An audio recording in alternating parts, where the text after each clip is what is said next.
అందరికీ నమస్కారం. అమ్మ మాట అమ్మాయి బాట ఛానల్కి స్వాగతం. కథ చెప్పుకుందామా? దొంగను పట్టే ఉపాయం.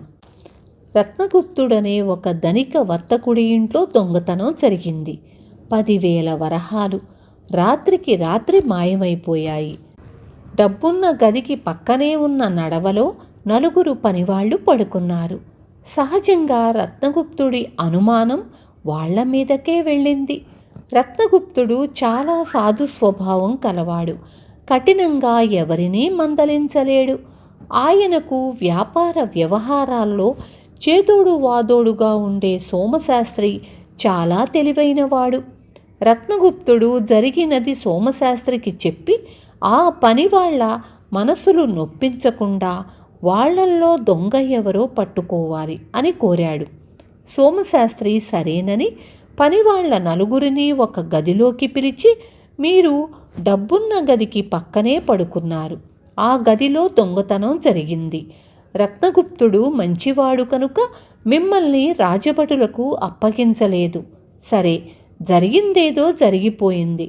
సాయంత్రానికల్లా పోయిన డబ్బు తిరిగి అక్కడికి చేరాలి.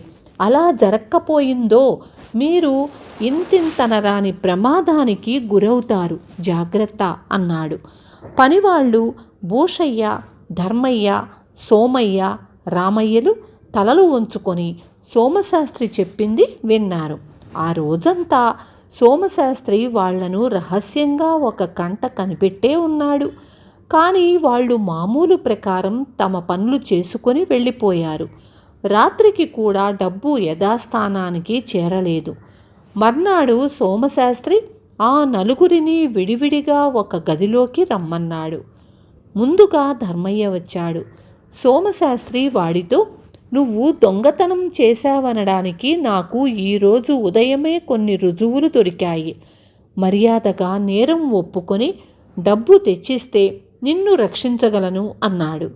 ధర్మయ్య వెంటనే ఏదో దెబ్బతిన్నవాడిలా అయిపోయి కాసేపాగి, ఈ ఇంట 10 ఏళ్లుగా పనిచేస్తున్నాను.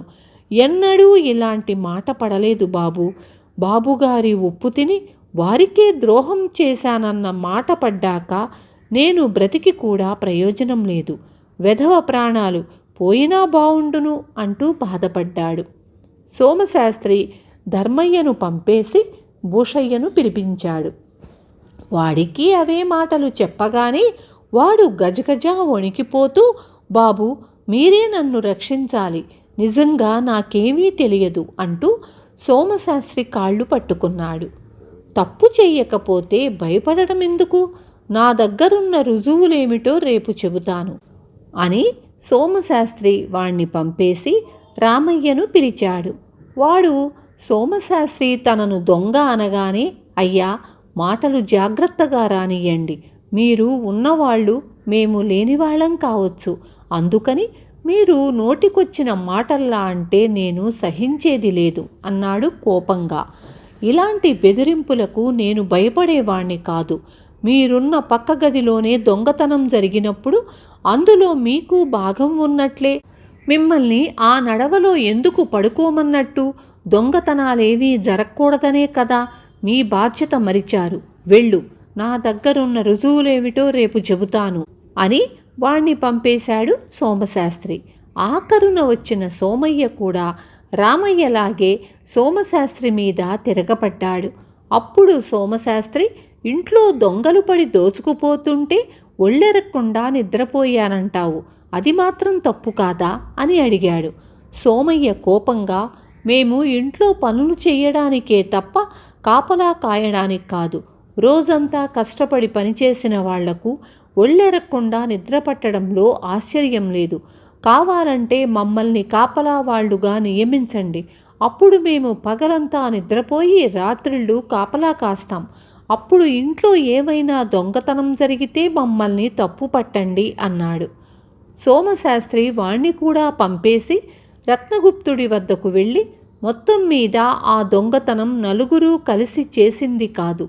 ఇందులో ధర్మయ్య, రామయ్య పూర్తిగా నిర్దోషులు. నా అనుమానం భూషయ్య మీద ఉన్నది. వాడు సోమయ్య కలిసి ఈ దొంగతనం చేసి ఉండవచ్చు. ముందు వాళ్ళుంటున్న గదులు 2 పూర్తిగా వెతకాలి అని చెప్పాడు. రత్నగుప్తుడు తన ఇంటి వెనుక ఆవరణలో ఆ 4 పనివాళ్ల కోసం 4 పెద్ద గదులు కట్టించాడు. వాళ్ల కుటుంబాలు అందులోనే ఉంటున్నాయి. 4 రాత్రి వేళల్లో మాత్రం రత్నగుప్తుడి ఇంటి నడవాలో పడుకోవాలి. ఎంత వెతికించినా భూషయ్య, సోమయ్య నివాసాల్లో ఏమీ దొరకలేదు. అప్పుడు సోమశాస్త్రి రత్నగుప్తుడితో, అయితే సోమయ్య కూడా నిర్దోషి, భూషయ్యే దోషి. వాడు తనే దొంగతనం చేసి ఉండాలి, లేదా దొంగ ఎవడో వాడికి తెలిసి ఉండాలి అన్నాడు. ఆ సంగతి వాడి చేత ఒప్పించటం ఎలా అన్నాడు రత్నగుప్తుడు. నీడలా వాడిని కనిపెట్టి ఉండటమే మార్గం అన్నాడు సోమశాస్త్రి. రత్నగుప్తుడు అలాంటి ఏర్పాటు చేశాడు. ఇది జరిగిన 10 రోజులకు భూషయ్య సంతలో పట్టుచీరలు బేరం చేస్తూ సోమశాస్త్రికి దొరికిపోయాడు. వాడి దుస్తుల్లో 100 వరహాలు దొరికాయి. ఇంత డబ్బు నీకెక్కడిదో చెప్పు అని సోమశాస్త్రి వాణ్ణి నిలదీశాడు. భూషయ్య భయంతో మాట పెగలక వణికిపోసాగాడు. సోమశాస్త్రి వాణ్ణి రత్నగుప్తుడి వద్దకు తీసుకుపోయాడు. సోమశాస్త్రి చెప్పినట్లే భూషయ్య దొంగ అయినందుకు రత్నగుప్తుడు ఆశ్చర్యపోయి వాణ్ణి మిగతా డబ్బు తీసుకురమ్మన్నాడు. భూషయ్య, అయ్యా, ఈ దొంగతనం నేను చెయ్యలేదు అన్నాడు. అయితే ఎవరు చేశారు అన్నాడు రత్నగుప్తుడు గద్దిస్తూ. చెబితే ధనగుప్తుడు గారు నన్ను చంపేస్తారు అన్నాడు భూషయ్య. ధనగుప్తుడి పేరు వింటూనే రత్నగుప్తుడు ఉలిక్కిపడ్డాడు. వాడు రత్నగుప్తుడి భార్యకు తమ్ముడు. ఏ పని చెయ్యక అల్లరి చిల్లరి వెధవలతో తిరుగుతున్నాడని మామ అతన్ని రత్నగుప్తుడి వద్దకు పంపాడు. అసలేం జరిగిందో భయపడకుండా చెప్పు అన్నాడు రత్నగుప్తుడు.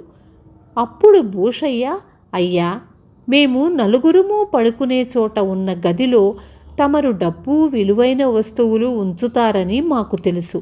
అందువల్ల మేము వంతుల వారీగా ఒక్కొక్కళ్ళం మెలకువగా ఉండి తతిమా వాళ్ళం నిద్రపోతాము. ఆ రోజు రాత్రి నేను మేలుకొని ఉన్న సమయంలో ధనగుప్తుడు గారు పిల్లిలా అడుగులు వేసుకుంటూ అక్కడికి వచ్చారు. ఆయన చేతిలో కత్తి ఉంది. ఎవరితో అయినా చెబితే పొడిచి చంపుతానని నన్ను బెదిరించి మారుతాళం చెవితో డబ్బున్న గదిలోకి పోయి డబ్బు దొంగిలించి అందులో నుంచి లంచంగా నాకు 200 వరహాలు ఇచ్చారు. ఆ డబ్బు నేను ధనగుప్తుడు గారుండే గదిలోనే దాచుకున్నాను అని చెప్పాడు. ఇది వింటూనే రత్నగుప్తుడు ధనగుప్తుడి గదిలో వెతకగా అక్కడ 8000 వరహాలు దొరికాయి.